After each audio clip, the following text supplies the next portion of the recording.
Hi, I'm Mariah Wester, and I'm here with Steve Cooney with Prime Lending. And we talked a couple weeks ago, and I know that right now could be a shaky time. It could feel like to be buying or selling a home, but Steve has a lot of great advice on really making someone feel secure in a time like now. I just wanted to even ask you, I thought it was really interesting when we talked a couple weeks ago about how there's an average interest rate, and for the past 50 years, it doesn't seem like right now is so crazy when you think about that. Could you touch on what that average interest rate is? Absolutely.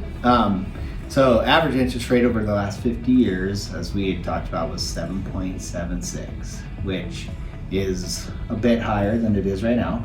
Mm-hmm. We're ranging, in the mid sixes to low sevens right now, depending on the week, the day. Mm-hmm. But we're still lower, Yeah. which is encouraging, especially with the fact that they think rates are going to come back down. So when you look at that, it's not all doom and gloom. Yeah, for sure. I know that really helps. I know when I first bought a house, I thought that you had to have 20% down, you had to have the best credit, and I know obviously having good credit helps, but do you guys here have any programs or things that might be helpful for a first-time home buyer?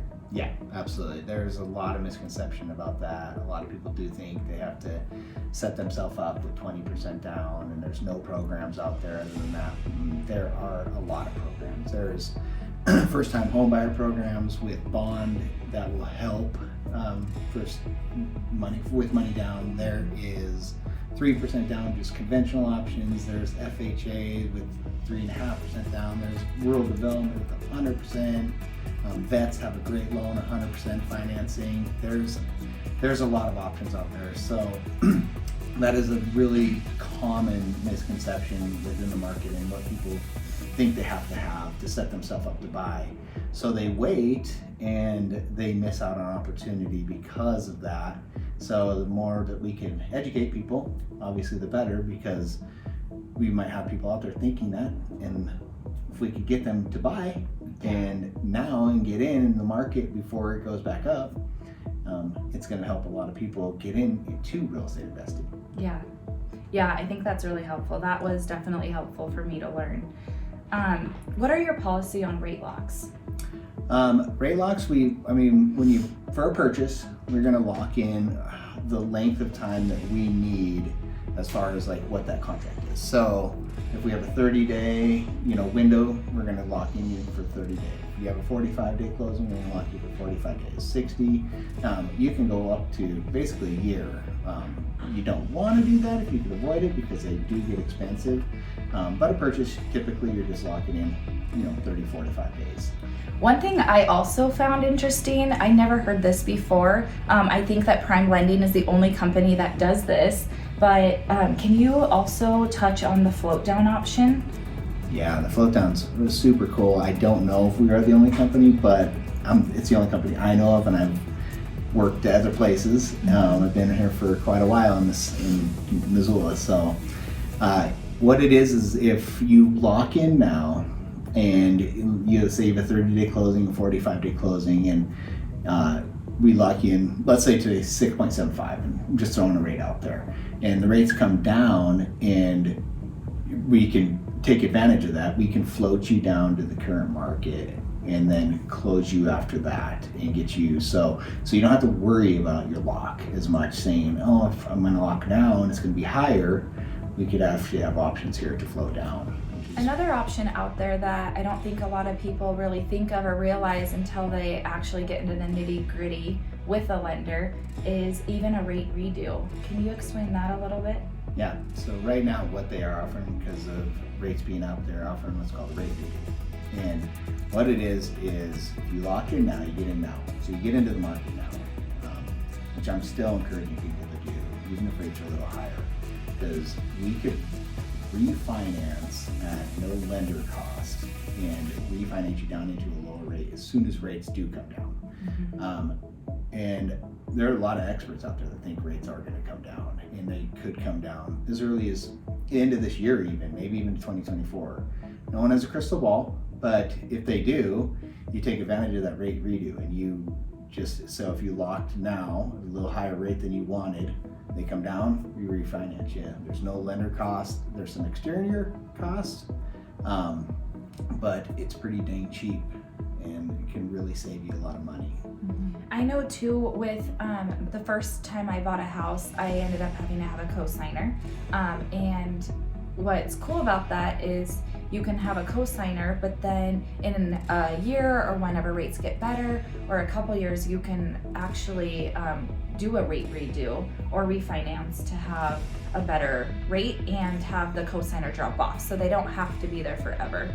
And if I'm understanding, that also helps with credit and a better percentage to put down, right? Yeah, you could utilize most of the programs out there utilizing a co-signer. So it's just a good way to get in now versus waiting. Let's say you get in now, instead of wait, when the market increases, if rates do come down, you're in prior to. So it's a way for people that don't think they can get in now to actually get in now. And if you use a family member, somebody that could just kind of offset income, it's a really good way to get people into a house. I do a lot of them right now, and it's helped out a ton of buyers just get into the market before we see Missoula go up again. Another option too for people to buy, and for sellers too to kind of help out if they want to get their house sold as well, is the 3-2-1 buy down option. Can you explain that as well? Yeah, I love this program. What a 3-2-1 buy down is a seller giving a seller concession. And I should say there's more than a 3-2-1. There's also a 2-1, because sometimes the buyer may not be putting enough money down to get enough concession for some, like a 3-2-1, so you just go to a 2-1. But what it is the seller's giving a concession for the amount of what the buy down would be. And what that buy down is it's a rate decrease over a certain amount of years. So let's say, for example, the 3-2-1 buy down. Let's say we locked in, and we'll just do a round rate lock, 7% today. The first year is 3% lower than that, so it's a 4% rate for 12 months.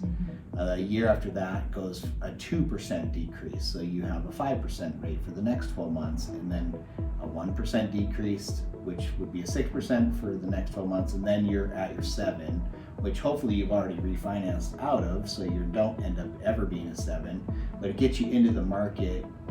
And if you were able to utilize a 3-2-1, I mean, that could be a $1,000+ savings a month for 12 months. So it's encouraged buyers that didn't think they could afford right now, and they can afford.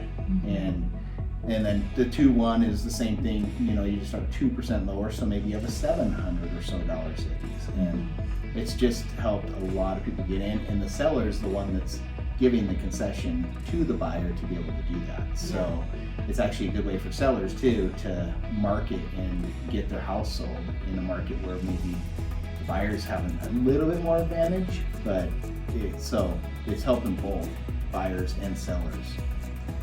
I love it. It's a great program. Yeah, I really loved learning about that too. Thank you for your time, Steve. I know that today this is just a little skiff of some options to help buyers feel secure and sellers to feel secure in a time like this with selling. This is just a little bit. So I think too, a big thing is just really ask your lender questions. Get into the nitty-gritty, talk about all different options. There's not just 3 options on how to buy a house right now. So thank you for your time. This is super helpful. Again, just a tiny bit of information on what could be out there to get you into your dream home. Thanks for listening and taking time today. Thank you, Steve. Thank you. Appreciate it.